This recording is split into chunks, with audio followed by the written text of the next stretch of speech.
Selain diskon transportasi dan mudik gratis, apakah ada stimulus lain yang akan diberikan untuk mengejar tingkat konsumsi kuartal 1? Saya pikir itu kita jelaskan ya tadi. Nanti ada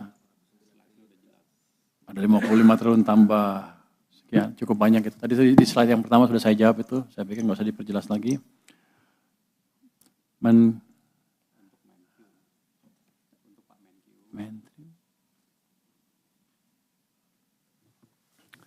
Dinamika tarif AS, proyeksi dan dampaknya ke ekspor dan penerimaan, ada masukan? Saya masukkan. Ini kan baru, itu kan masih berubah-ubah juga ya. Kalau saya pikir sih kesan pertamanya positif. Kita tidak dirugikan dari negosiasi yang ada yang bisa dihasilkan. Tapi kan kita nggak tahu nanti berubahnya seperti apa. Karena kan kok Mahkamah Agung sana, Supreme Court sana memutuskan Trump nggak boleh menggunakan yang tadi itu. Jadi kita lihat perkembangan seperti apa. Tapi dengan data yang ada sekarang, saya pikir untuk Indonesia positif. Yang paling penting adalah kita memperbaiki daya saing para pengusaha di Indonesia dengan berbagai langkah nanti itu ke depannya. Pak Menkyu, Agrinas beli 105.000 mobil pickup India buat Kopdes Merah Putih. Itu dari APBN, alokasi anggarannya berapa? Jadi Koperasi Daerah Merah Putih adalah mereka meminjam uang dari Himbara, dari Bank Himbara.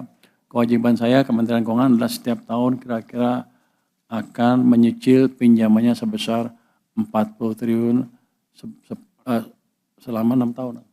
6 tahun ke depan. Jadi untuk saya sih risikonya clear, nggak ada tambahan risiko fiskal karena tiap tahun pun itu sebagian uangnya dipindahkan dari uang dana desa. Jadi setiap tahun pun emang kita belanja segitu, cuman sekarang cara belanjanya berubah. Jadi seperti itu pembiayaannya. Pak Purbaya, bagaimana tanggapan soal alumni LPDP yang bangga anak WNA dan bagaimana update pemanggilan suami dia yang saat ini masih dia masih kuliah, udah lulus kan? Sudah lulus kan suaminya? Oh masih ini. Jadi kalau saya nggak tahu nih, saya baca ini ya. Pada saatnya begini, itu seperti itu hal yang kami sesalkan. Jadi kami akan menegakkan aturan yang ada di LPDP sehingga yang bersangkutan menyelesaikan tanggung jawabnya ke LPDP. Tadi sudah bicara dengan dia ya. Jadi ke Pak Bos LPDP, lu apa sih? Dirjen apa? Lu Dirut? Lu bukan Dirjen. Jadi Pak Dirut nih bosnya LPDP nih sudah bicara tadi dengan suami terkait ya. Dan dia sepertinya sudah setuju untuk mau bayar. Mengembalikan uang yang dipakai oleh LPDP. Berapa tuh? Berapa miliar? Bunganya dihitung nggak? Hitung bunga? Hitung bunganya ya? Jadi termasuk bunganya loh. Jadi bukan uang dipakai, kan kalau saya taruh uang itu di bank juga ada bunganya kan. Jangan dengan treatment yang fair. Saya harapkan ke depan teman-teman yang dapat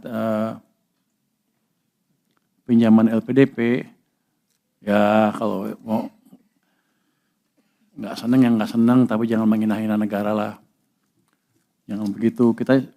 Itu uang dari pajak dan sebagian dari utang yang kita sisihkan untuk memastikan SDM kita tumbuh. Tapi kalau dipakai untuk menghina negara ya kita minta uangnya dengan bunganya kalau gitu. Nanti saya akan blacklist dia. Di seluruh pemerintahan nggak akan bisa masuk. Nanti kan kita lihat blacklist yang lain seperti apa. Jadi jangan menghina negara Anda sendiri. Lu sekolah biaya siapa? Ini saya sekolah pakai uang sendiri. Habis itu RETA uang sana juga. Setelah dokter ya pulang. Yang begitu yang kayak nggak apa-apa kalau nggak patriotis nggak apa-apa, tapi jangan menghina negara deh. Itu saya ingatkan kepada teman-teman yang lain dari FPDP, dan saya pastikan yang ini akan di blacklist betulan dengan serius. Ya, Pak Darto ya.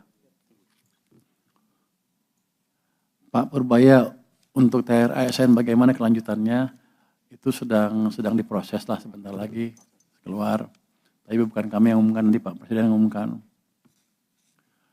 Pak Purbaya, apakah jadi mengaudit WPP yang restitusinya besar? Kalau jadi, apa tujuan utama dari audit itu?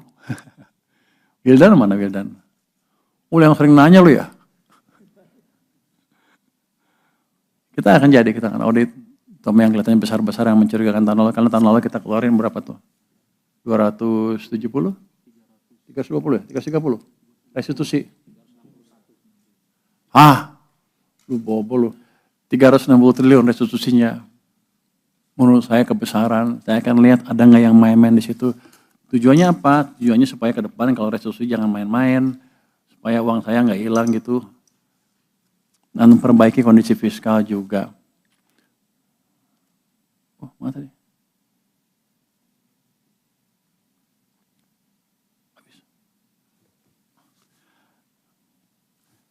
Bagaimana Kemenkyu melihat potensi NPL KUR di Himbara yang membengkak hingga di atas 10%?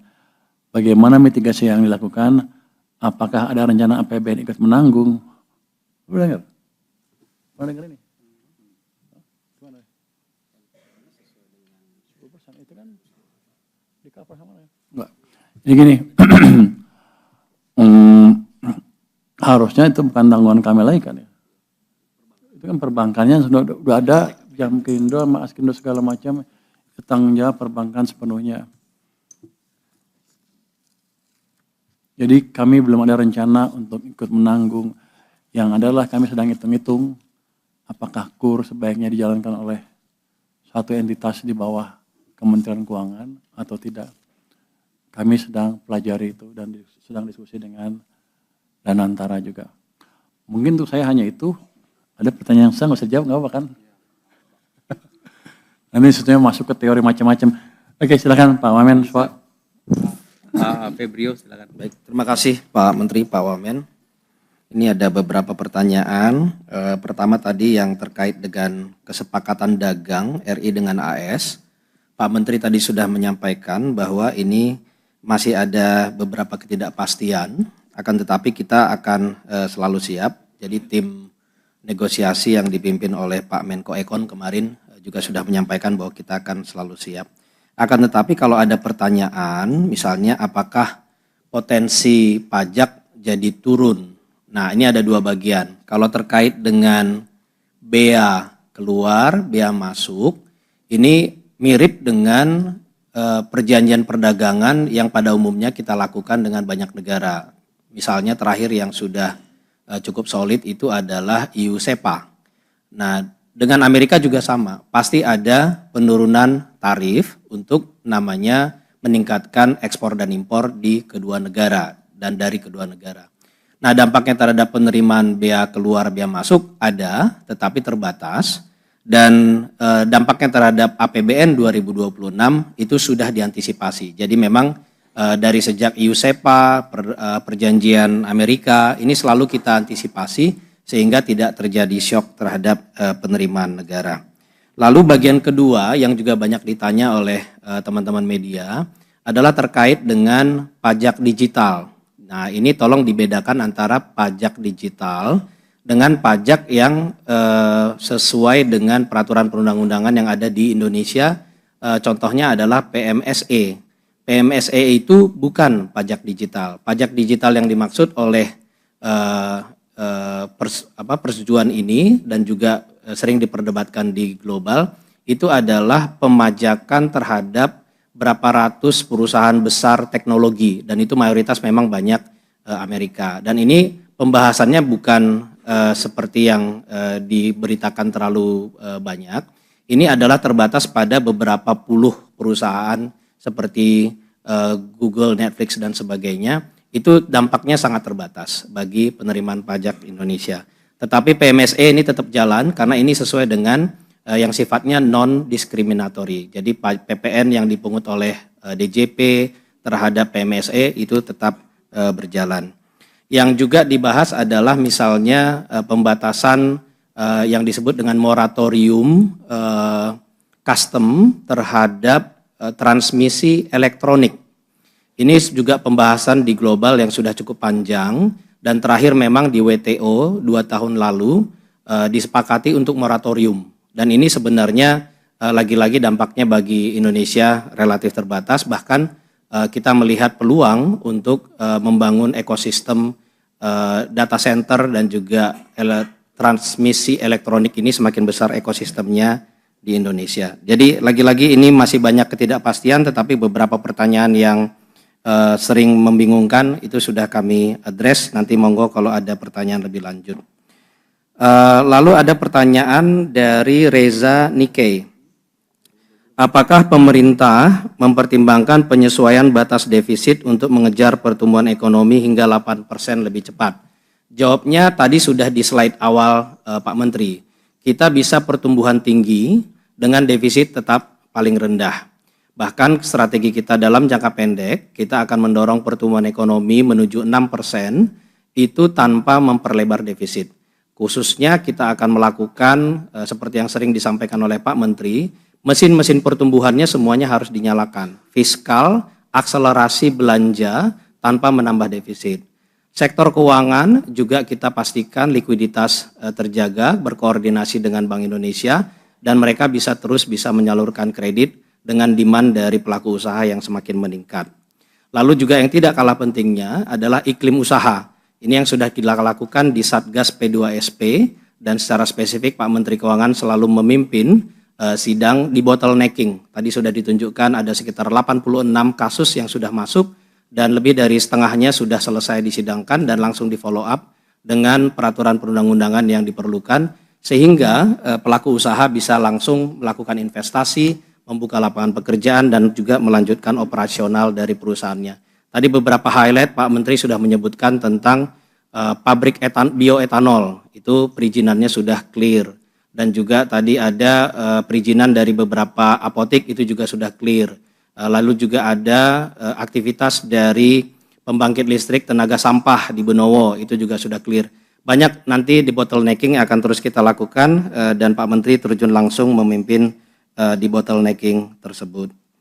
Lalu berikutnya ada pertanyaan tentang neraca pembayaran 2025 defisit 7,8 miliar US dollar.